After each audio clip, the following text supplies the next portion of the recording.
They were salacious allegations that captured the public's attention. A Canberra teacher accused of having sex with one of her students.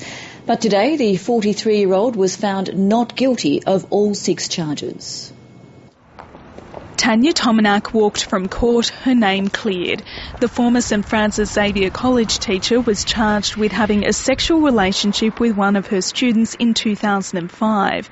During her trial, the complainant told the court they'd had sex at her house, at his house and once in her school office.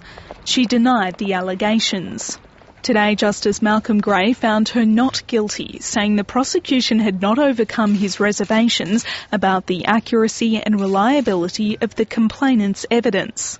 He said the teenager's mobile phone records showed an extraordinary number of messages to Mrs Tominac's number, but the prosecution hadn't tendered any evidence showing she'd responded. I am still at a loss to understand why this was not done or how it could be overlooked.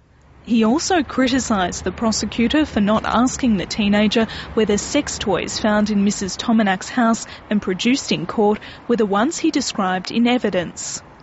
The production of these items by the prosecution was irrelevant and unnecessary. Had there been a jury, the tender of these items would have required a strong direction, cautioning against the misuse of such plainly prejudicial material of no forensic value.